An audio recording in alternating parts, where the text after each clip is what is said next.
pas Rick par son prénom, mais par le nom, Chad. Les officiers n'en croient pas leurs oreilles, leur criminel s'est peut-être trompé d'appartement. Avant d'être envoyé à l'hôpital, la seule pensée d'Anne, hormis son fiancé, est comment va-t-elle annoncer ça à son père.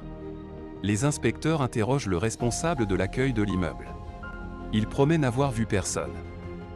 Mais après un peu de pression, il admet avoir dû s'éclipser aux toilettes.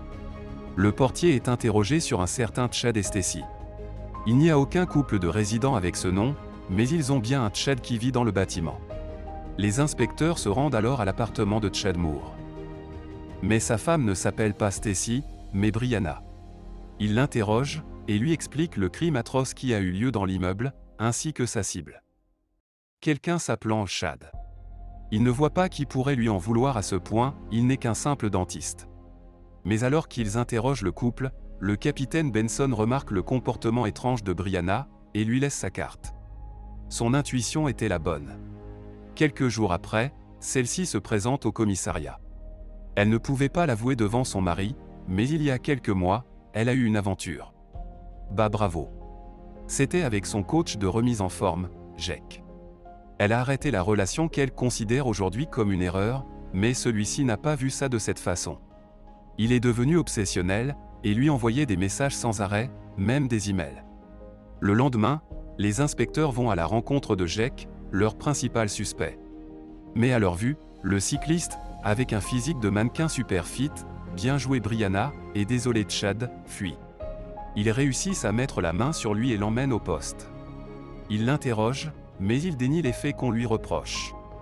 Alors qu'il le cuisine, une horrible nouvelle arrive au commissariat. Une nouvelle agression, même modus operandi. La victime, Bess, et son copain, Paolo. Elle décrit les mêmes détails que la première victime, mais encore plus étrange, il les appelait aussi Chad et Stacy.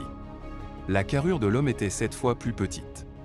Par contre, cet assaillant, s'ils sont effectivement deux, ne pouvait s'empêcher de parler. Alors qu'il abusait d'elle, il racontait avec joie comment un autre, Riley, sera extrêmement jaloux de ce qu'il lui fait. Bess s'en veut, c'est elle qui a ouvert la porte, et a peur que Paolo lui en veuille. Encore une fois, la victime se sent coupable. Il faut arrêter ces monstres.